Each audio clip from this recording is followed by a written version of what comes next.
A'udzubillahi minasyaitonirrajim. Bismillahirrahmanirrahim. Alhamdulillahirabbil alamin. Wa bihi nasta'in. Nahmaduhu wa nasta'inu wa nastaghfiruh wa na'udzu billahi min syururi anfusina wa min sayyiati a'malina. Allahumma shalli ala sayyidina Muhammad wa ala alihi wa sahbihi ajma'in. Amma ba'd. Baik, tuan-tuan dan puan-puan yang saya hormati sekalian, kita sekarang berada di dalam forum ad-din yang diadakan secara online dan Alhamdulillah pada hari ini kita akan membincangkan satu topik yang sangat penting, yang semasa, yang perlu kupasan daripada pakar kita. Jadi untuk maklumat semua, tajuk perbincangan ini forum kita pada hari ini adalah ancaman dan usaha membendung liberalisasi di Malaysia. Bila kita sebut tentang liberalisasi ini, mungkin perkataan ini agak umum yang boleh dikaitkan dengan berbagai-bagai bidang, tetapi kita akan sentuh secara khususnya berkenaan dengan liberal agama, liberalism ataupun liberalisme agama. Dan Alhamdulillah juga kita pada hari ini bersama dengan pakar yang kita undang khas secara online, iaitu yang berbahagia Dr. Muhammad Farid Muhammad Syahran. Beliau merupakan fellow utama dan juga pengarah di Pusat Syarak, Pusat Syariah, Undang-Undang dan Politik di KIM.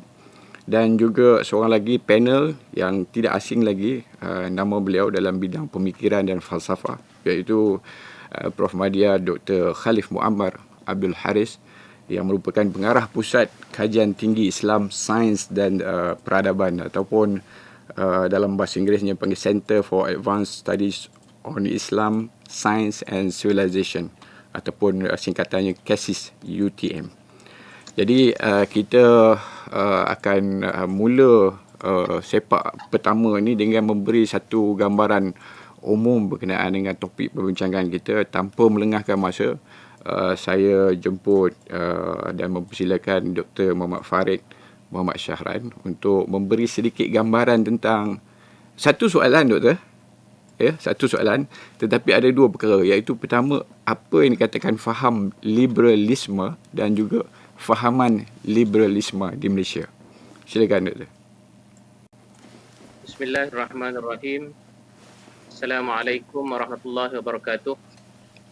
Alhamdulillahirabbil alamin. Wassalatu wassalamu ala Rasulillah wa ala alihi wa sahbihi ajma'in.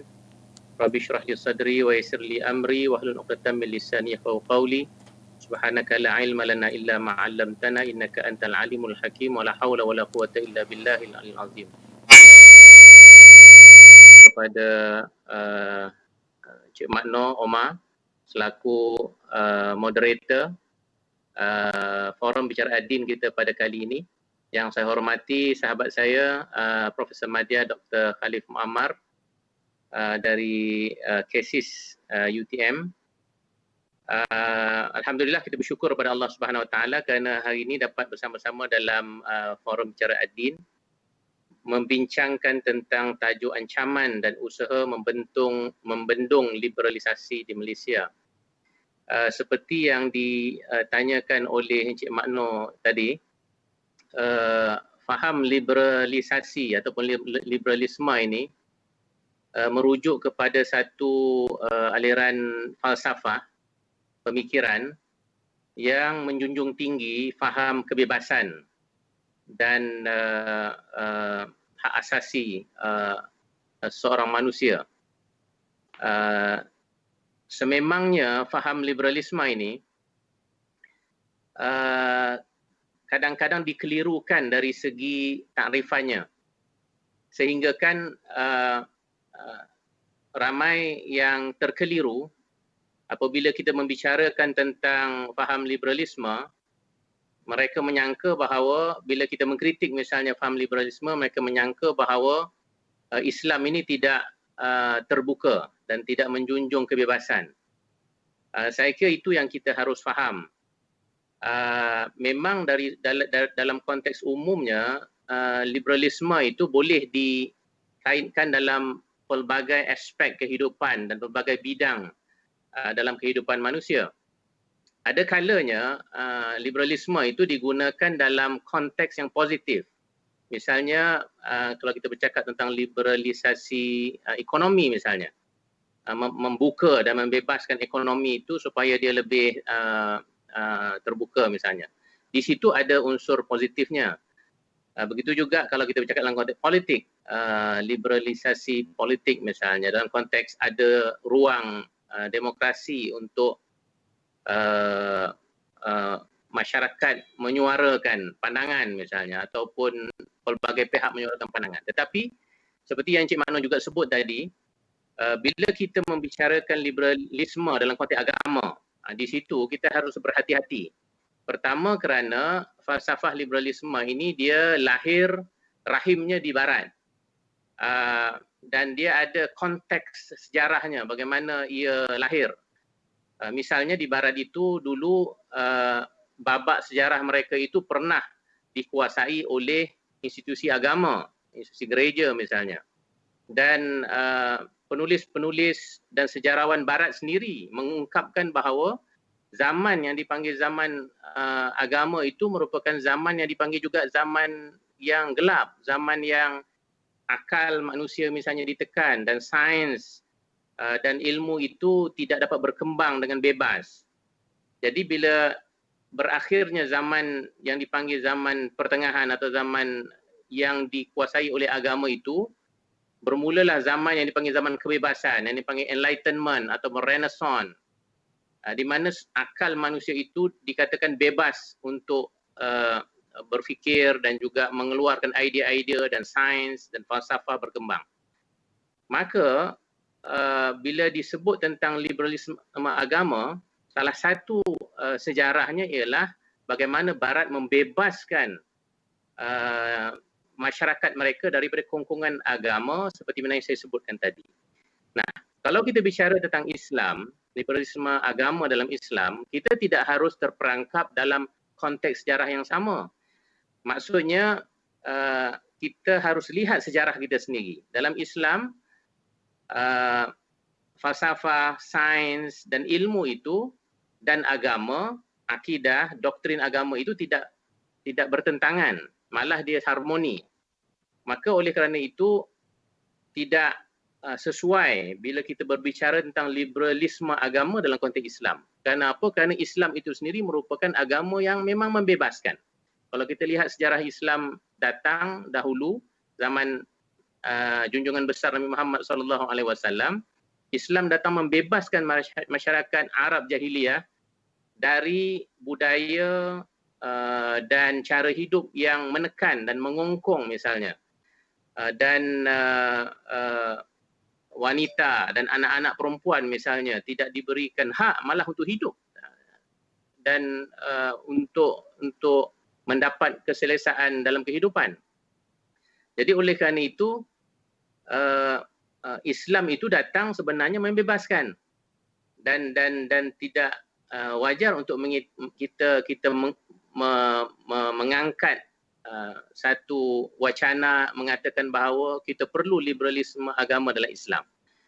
Walaupun Cik Mano, kita juga sedar bahawa berlaku ekstremisme ataupun penyempitan pemikiran dalam sebahagian kelompok masyarakat dalam masyarakat Islam.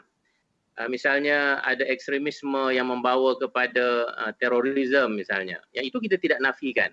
Malah orang Islam secara umumnya pun dan tradisi Islam memang tidak menyetujui cara sebegitu. Maka ekstremisme sebegitu harus kita bebaskan. Harus kita ajar masyarakat Islam supaya bebas daripada bentuk-bentuk pemikiran yang sempit sebegitu. Tetapi untuk secara umum kita mengatakan bahawa Islam itu memerlukan liberalisme agama, saya rasa itu satu wacana yang dibawa-bawa dari luar. Dan kalau kita tengok agenda dan juga topik-topik yang dibicarakan oleh kelompok liberal ini pun, ia macam mengimport topik-topik yang dibawa dari luar. Misalnya emansipasi wanita, membebaskan wanita, mengkritik syariah misalnya, undang-undang syariah yang dikatakan kolot, yang dikatakan ketat dan kejam. membebaskan manusia supaya boleh memilih kecenderungan seksual masing-masing, nak jadi LGBT ke dan lain-lain, itu bebas. Ini semua bukan agenda-agenda yang sebenarnya Islam perjuangkan.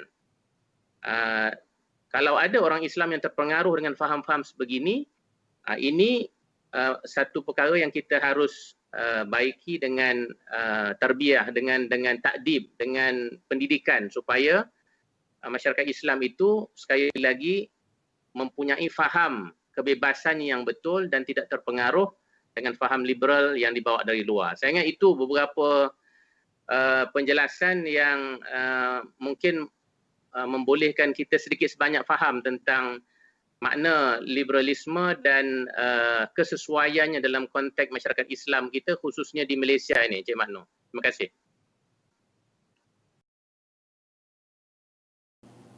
Ya, demikian tadi penjelasan yang telah diberikan oleh Dr. Farid ya, tentang faham liberal dan juga fahaman liberalisme di Malaysia. Kali ini kita sangat perlukan nak tahu apa latar belakang perjuangan fahaman liberalisme ini di Malaysia. Apa agenda yang mungkin kali ini kita minta Dr. Khalif Muammar untuk jelaskan sikit pada kita apakah agenda di sebalik perjuangan ni. Silakan Doktor. Baik, terima kasih. Bismillahirrahmanirrahim. Alhamdulillahirabbil alamin. Wassalatu wassalamu ala asyrafil anbiya mursalin sayyidina Muhammadin wa ala alihi washabbihi ajma'in. Yang saya hormati saudara moderator Encik Muhammad Noor dan Dr. Farid Shahran sebagai ahli panel dan kepada Kim yang memberikan ruang untuk kita sama-sama berkongsi tentang ancaman liberalisme pada hari ini. Pertama sekali penting untuk kita memahami bahawa keadaan pada masa ini di Malaysia mengenai liberalisme ini sangat parah. Keadaannya sangat parah. Kita faham bahawa beberapa tahun yang lalu seorang setiausaha mantan setiausaha menulis dalam surat khabar, begitu juga seorang menteri menulis dalam surat khabar tentang tidak ada masalah dengan fahaman liberalisme ini. Jadi bermakna fahaman ini sudah pun menular dan mengancam masyarakat Islam dengan lebih hebat lagi dalam segala segenap segi. Jadi oleh sebab itu kita kena, umat Islam pada hari ini kena memahami apa sebenarnya liberalisme, dan tadi Dr. Farid Shahran telah menjelaskan kekeliruan-kekeliruan yang berlaku kerana tidak memahami liberalisme yang sesungguhnya.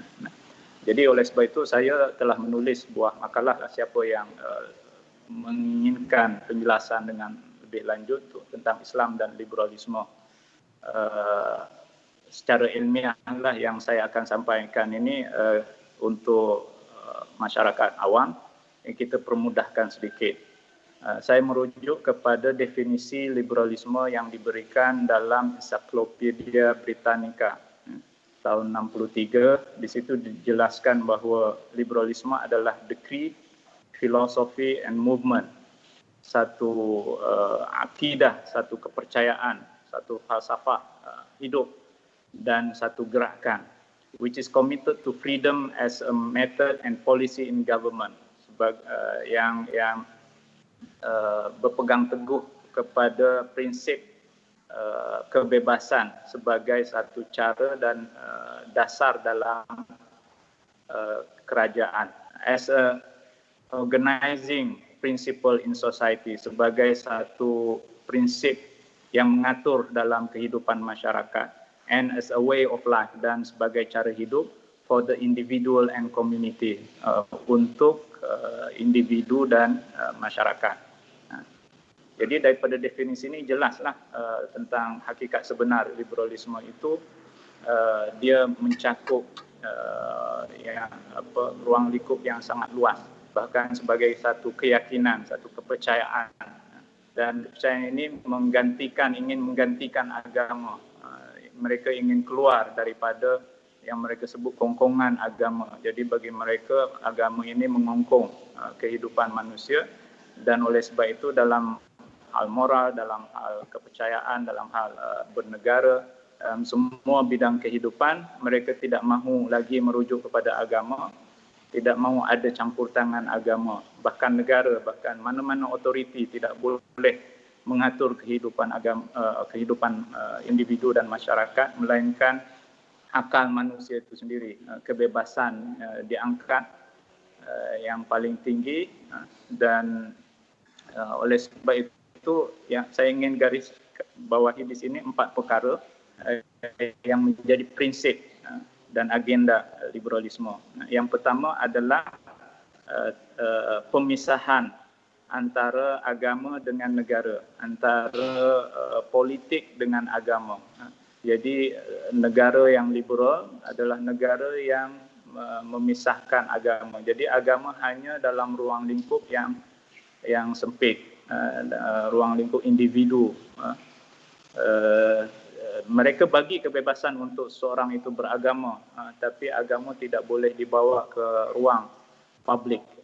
Yang kedua, kebebasan beragama dalam sudut yang sekular dan liberal. Jadi di sini kebebasan beragama mereka tafsirkan sebagai hak untuk bertukar agama, hak untuk murtad, dan pluralisme agama. Semua agama mesti sama, sama rata.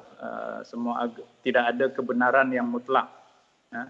Tidak boleh ada agama yang menjadi pegangan oleh negara yang tidak ada negara yang meletakkan agama sebagai agama negara, agama persekutuan seperti yang berlaku di Malaysia.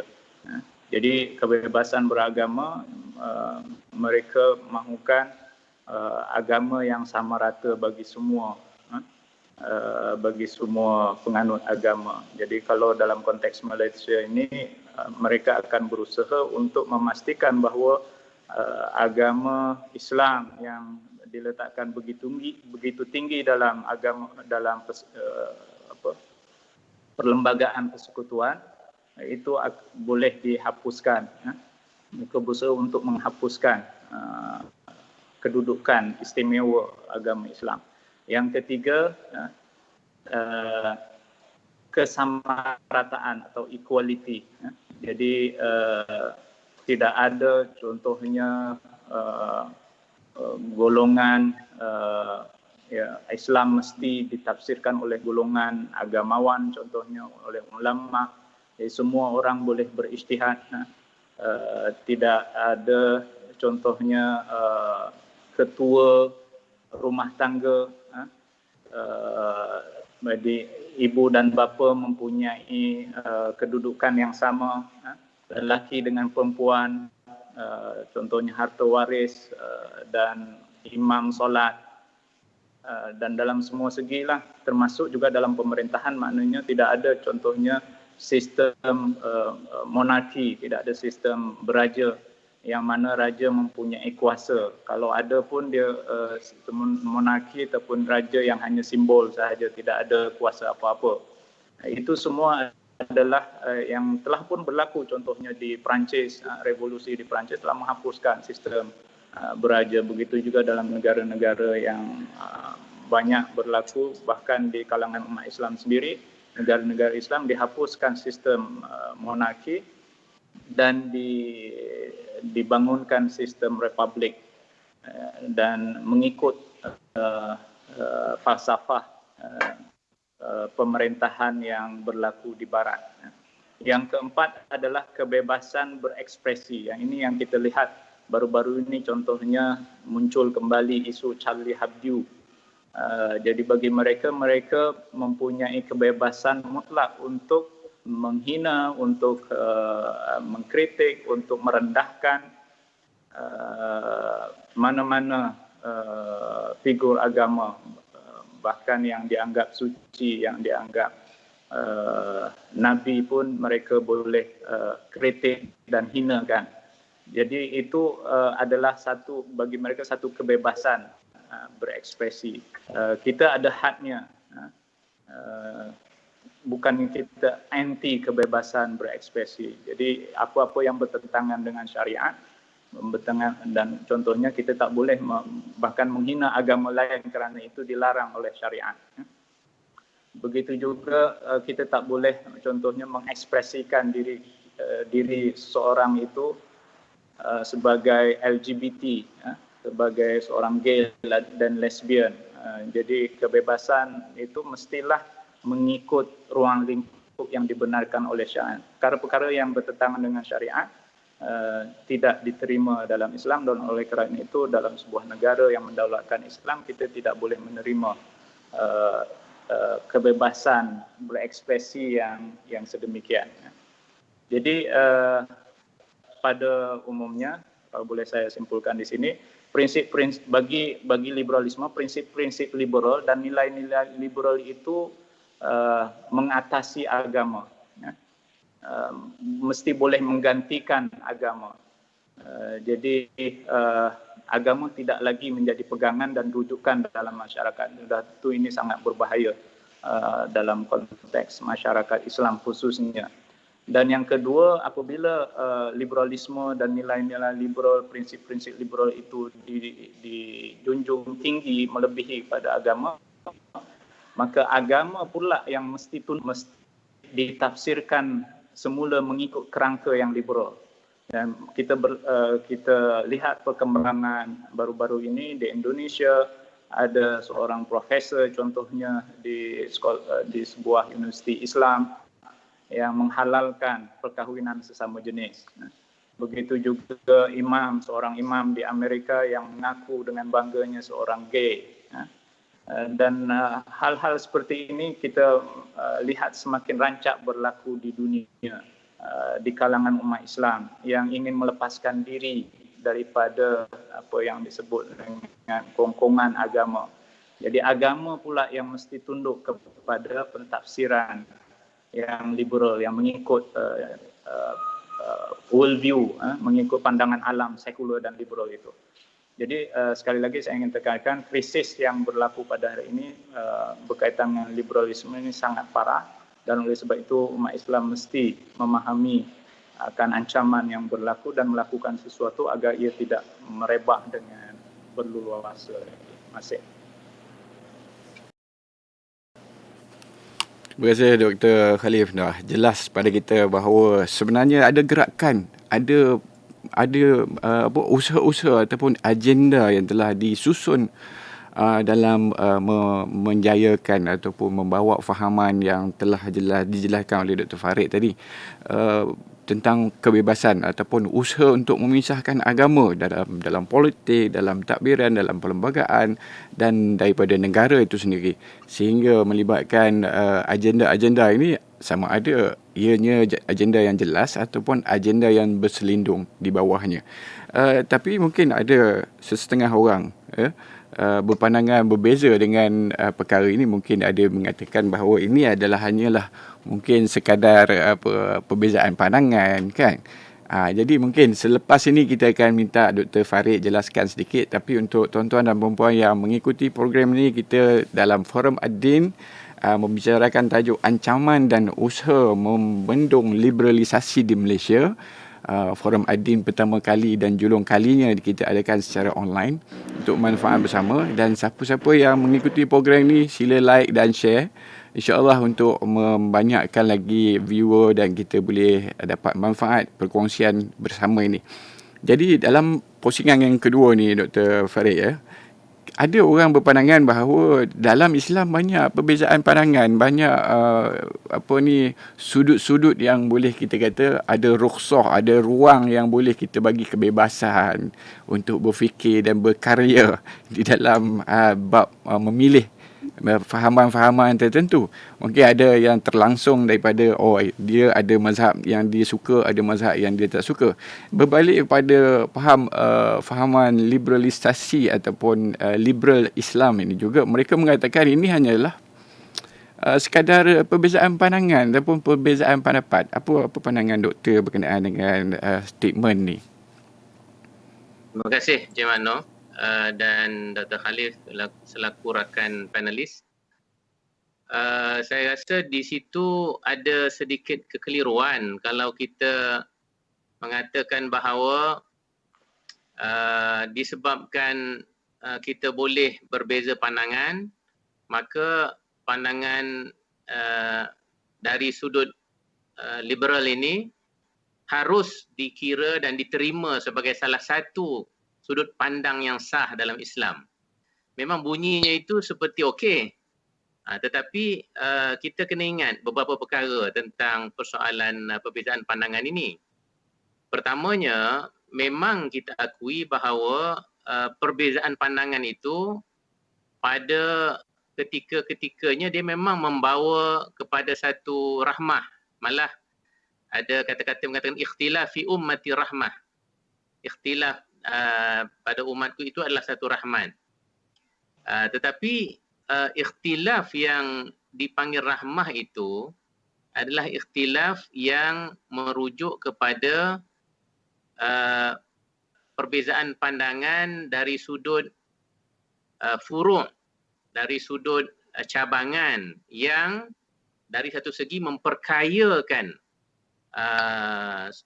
pandangan-pandangan berkaitan agama dan dalam beberapa segi juga mempermudahkan dalam konteks amalan keagamaan. Tetapi kalau perbezaan pandangan itu sudah melibatkan perkara yang usul dan dalam konteks golongan liberal ini, pandangan-pandangan yang mereka bawa itu sebahagiannya adalah perkara-perkara usul, perkara-perkara asas dalam agama yang dalam sejarah dan tradisi keilmuan Islam telah diterima sebagai ijma', telah diterima sebagai satu yang sabit oleh para ulama yang muktabar. Jadi itu seharusnya tidak ada ruang lagi untuk berbeza pandangan. Contohnya dalam bab hukum hakam yang qat'i misalnya, hukum hakam yang jelas. Ayat-ayat berkaitan dengan LGBT tadi, contoh yang Dr. Khalif bawa tadi kan, isu itu. Ayat-ayat yang bercakap tentang persoalan itu dalam Al-Quran itu ayat-ayat yang jelas. Dan larangan dan ancaman Allah Ta'ala terhadap perbuatan itu juga dalam bentuk ayat-ayat yang jelas. Begitu juga dengan hukum hakam berkaitan dengan kahwin, nikah kahwin dan juga berkaitan dengan hak-hak keluarga dan lain-lain lagi. Yang kadang-kala diangkat ke dalam perbahasan dan wacana atas nama kebebasan bersuara dan atas nama ikhtilaf seperti mana yang Cik Makno tanyakan tadi. Sebab itu kalau kita lihat golongan liberal ini mereka sering mengetengahkan maudhu' pembukaan pintu ijtihad. Dia kata tidak ada orang yang boleh menutup pintu ijtihad.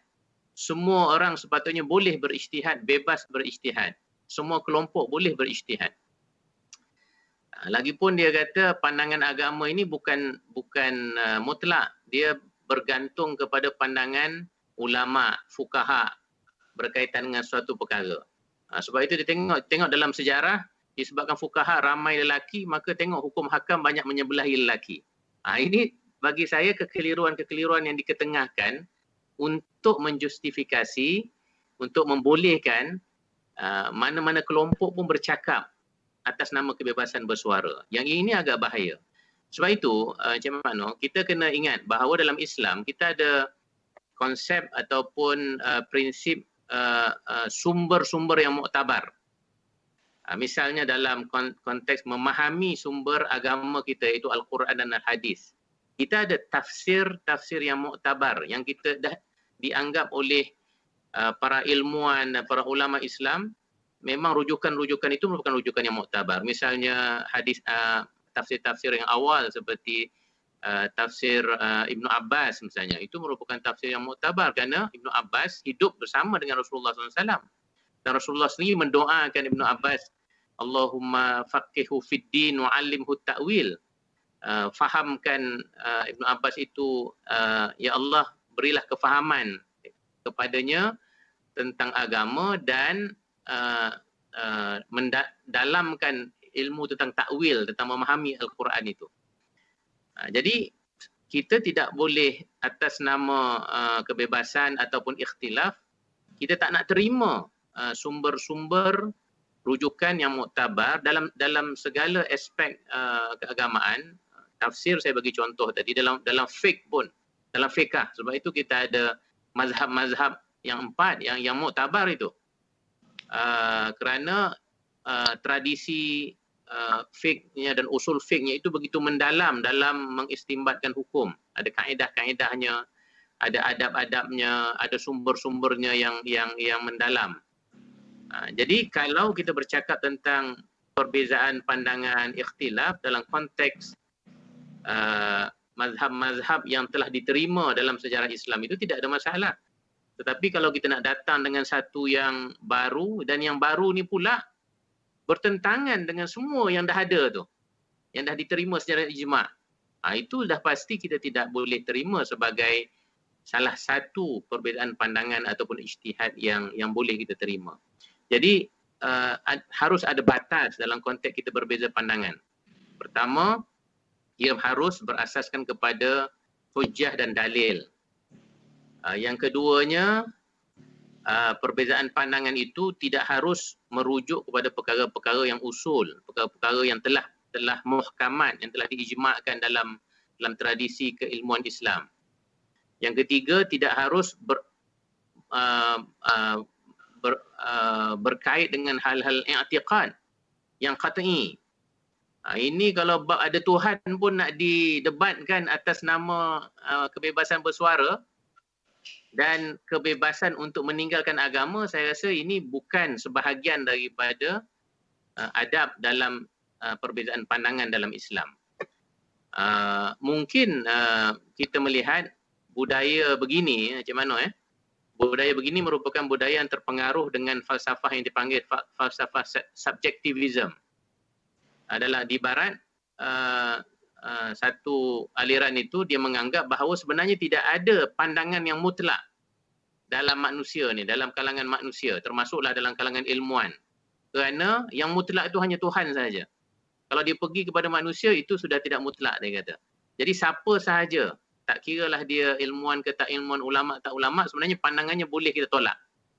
Saya ingat ini satu pendekatan yang agak bahaya. Kerana apa? Kerana Islam ni bukan minggu lepas dia datang, macam mana? Bukan daripada kampung mana-mana ke ulu-ulu mana.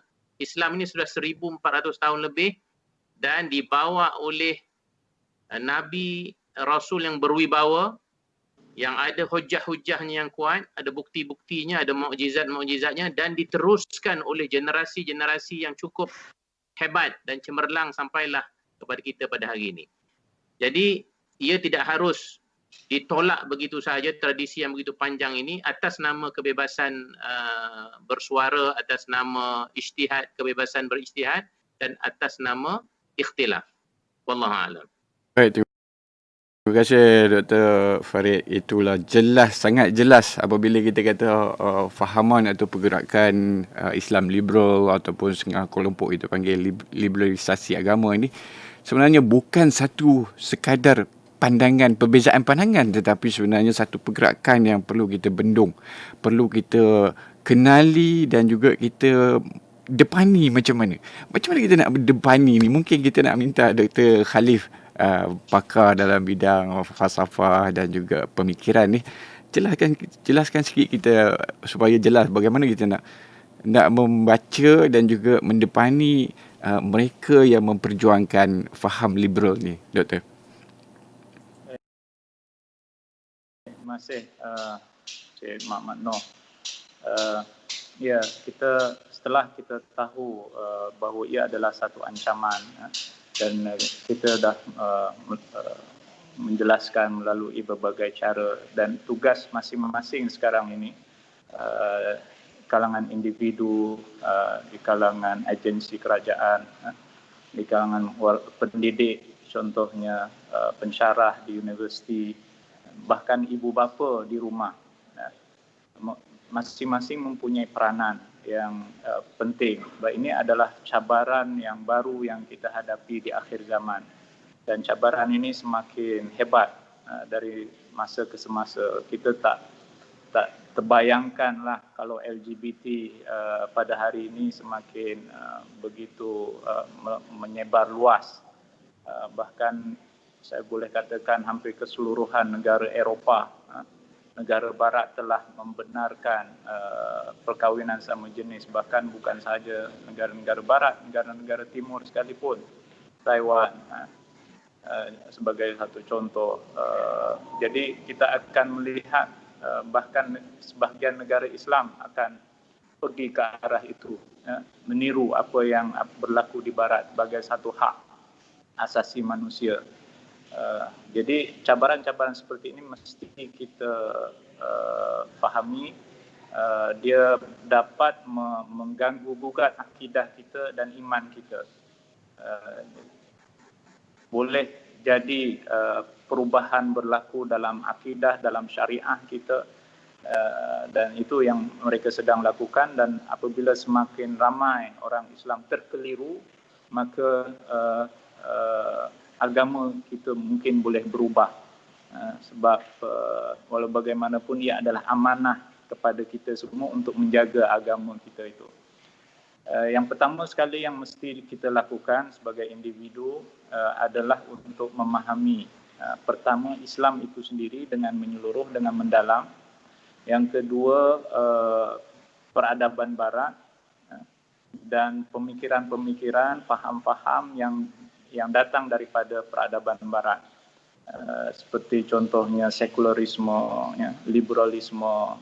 Jadi kita bukan zaman datuk nenek moyang kita dulu. Kita berhadapan dengan dunia tanpa sempadan, globalisasi, di mana anak-anak kita terdedah dengan fahaman-fahaman ini. Mahu tidak mahu kita mesti tahu ancaman-ancaman yang datang kepada pemikiran-pemikiran generasi muda. Maka kita perlu mendalami sedikit sebanyak ideologi barat itu. Sayyidina Umar pernah berkata suatu masa dahulu, innama yunqadul Islam urwatan idza nasha'a fil Islam la ya'riful jahiliyah. Sungguhnya tali Islam itu akan terlerai sedikit demi sedikit apabila di kalangan orang Islam itu muncul generasi yang tidak tahu tentang jahiliyah.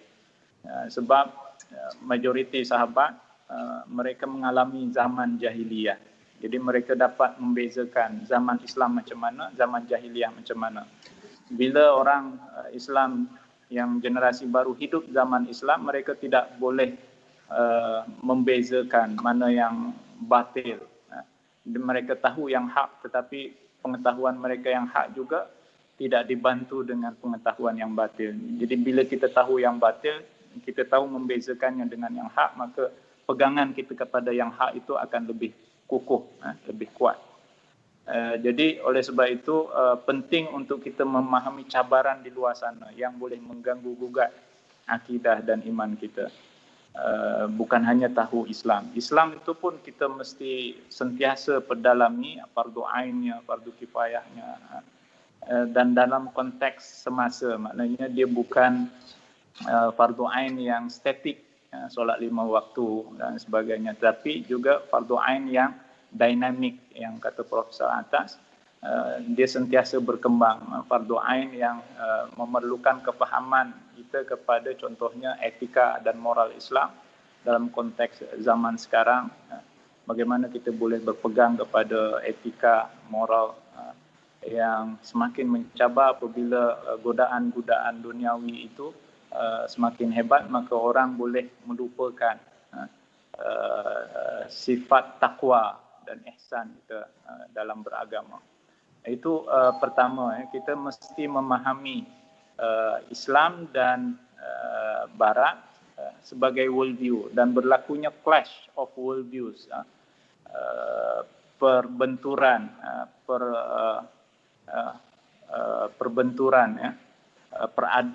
bukan peradaban, worldview, pandangan alam, pertembungan pandangan alam itu berlaku. Contohnya Charlie Hebdo itulah bila mereka menyatakan bahawa itu adalah kebebasan berekspresi, kebebasan bersuara, kita mengatakan bahawa itu bukan kebebasan bersuara tapi itu adalah penghinaan yang tidak sepatutnya kepada mana-mana agama. Jadi itu adalah satu bentuk pertembungan pandangan alam. Yang kedua yang mesti kita lakukan adalah kita berwaspada. Bila kita tahu ancaman di luar sana, maka kita berwaspada. Kita tidak ragu-ragu untuk menentang segala ancaman-ancaman yang datang itu. Jadi sebagai dalam konteks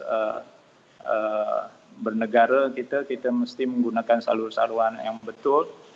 Amar ma'ruf nahi mungkar kita mesti jalankan, dan kita tidak berdiam diri setiap apa yang dilakukan oleh musuh-musuh agama yang boleh mengganggu-gugat agama kita dan negara kita. Yang ketiga adalah tindakan yang mengikut kapasiti masing-masing individu. Kita perlu melakukan sesuatu dalam ruang lingkup kita. Contohnya mak bapak, sebagai ibu bapa kita mesti melihat bagaimana kefahaman anak kita terhadap agama, betulkah pembentukan syakhsiah dan pemikiran anak-anak kita supaya mereka menjadi seorang Muslim yang berpegang teguh kepada agama, tidak ragu dan tidak terkeliru dengan fahaman-fahaman yang songsang, seperti LGBT contohnya. Jadi tindakan sebagai mak bapak dia mempunyai peranan yang besar di situ, menjaga ahli keluarga. Sebagai guru begitu juga, sebagai pensyarah begitu juga, mereka perlu memberikan kefahaman yang betul tentang Islam, tentang Barat. Hakikat sebenar, kita bukan anti Barat. Saya tidak bermakna apa yang kita bincangkan ini tidak bermakna kita ni anti Barat. Apa yang baik kita boleh terima, bahkan yang bermanfaat kita mesti terima. Tetapi kalau sesuatu itu buruk, di Barat sendiri memberikan keburukan. Contohnya mereka tidak mahu PKP di setengah-setengah Barat, di negara-negara Barat. Kerana apa? Bagi mereka kebebasan adalah segala-galanya. Kenapa mesti manusia dikurung dalam rumah, tidak bebas bergerak? Itu adalah faham kebebasan juga. Jadi jelas keburukan faham liberalisme ini. Jadi sebagai pensyarah kita mesti bagi kefahaman. Dan untuk kita nak bagi kefahaman, kita mestilah terlebih dahulu mempunyai kefahaman yang betul tentang Islam dan ideologi-ideologi Barat. Begitu juga sebagai dalam agensi-agensi kerajaan, mereka mempunyai peranan sesuai dengan peruntukan dalam perlembagaan Islam sebagai agama negara. Dan contohnya kita ada IKIM, kita ada JAKIM yang mengurus tadbir agama di negara kita ini, maka mereka mempunyai peranan yang besar dalam memastikan bahawa apa yang telah diatur dan dibangunkan lebih 5 abad, 6 abad ini kita mesti pertahankan. Kita mesti pertahankan, jangan kita biarkan ada anasir-anasir yang cuba menggugat kestabilan apa yang kita telah perjuangkan berdekad-dekad lamanya. Terima kasih. Baik, terima kasih Dr. Khalil, jelas kepada kita bahawa apa yang telah diterangkan kepada kita semua tentang pertama sekali bahaya perkara ini. Dia berlaku akibat daripada wujudnya pertembungan di antara dunia tanpa sepadan sekarang kan. Kita bertembung dan kita tak boleh membezakan. Itu bahaya. Jadi apa yang ditekankan oleh Dr. Khalil tadi, pertama sekali kita ada kemampuan untuk membezakan apakah akibat daripada pertembungan ni. Dengan meningkatkan kemampuan ilmu pengetahuan untuk menyaring ancaman ni. Maknanya menyaring tu di semua peringkat lah, maknanya penghayatan dan tindakan dalam proses untuk mengekang kemasukan fahaman ni di peringkat keluarga, institusi ataupun komuniti. Ini satu idea ataupun satu perangai yang sangat bernas supaya kita mengetuk para pendengar sekalian tentang pentingnya fahaman ini yang menular, dan juga kitalah sebagai ejen yang akan menyedari dan menghentikan penularan fahaman-fahaman yang pelik ini. Dan memang pada kita, mungkin kita dulu tak pernah dengar tentang LGBT dan sebagainya, sekarang dah sampai ke peringkat di dalam komuniti kita, mungkin di dalam kalangan keluarga kita pun ada bibit-bibit yang kita nampak. Kan? Jadi itulah tuan-tuan dan puan yang sedang mengikuti forum Ad-Din online ni. Alhamdulillah pada hari ini kita dapat mendapat pencerahan berkenaan dengan tajuk kita, ancaman dan usaha yang perlu kita laksanakan dalam membendung liberalisasi agama di Malaysia yang sekarang berlaku di semua peringkat. Betul tak? Kita boleh tengok di sekitar dan sekeliling kita. Ada orang cara pakaiannya dan berkawannya dengan siapa, ada di sekeliling kita. Jadi di akhir sekali, mungkinlah di kemuncaknya, kita nak minta sedikit kesimpulan lah daripada kedua-dua panel kita. Pertama kita mulakan dengan Dr. Farid. Silakan Dr. Ya, terima kasih Encik Makno. Saya kira mengapa aliran liberal ini agak mudah tersebar dalam masyarakat kita, kerana dia amat dekat di hati generasi muda. Sebab generasi muda ni berdarah panas, sukakan percubaan, nak lakukan sesuatu yang baru, dan mereka memang tidak suka dikawal dan dipandu secara ketat. Kita faham persoalan itu, kita faham kecenderungan itu. Namun kita juga harus mendidik generasi muda kita bahawasanya, pertama, tidak ada kebebasan yang mutlak. Carilah di mana-mana pun, kalau kita nak rasa bebas, dekat rumah pun kalau nyanyi kuat-kuat Encik Makno, jiran sebelah akan marah sebab dia rasa tak ada kebebasan pula.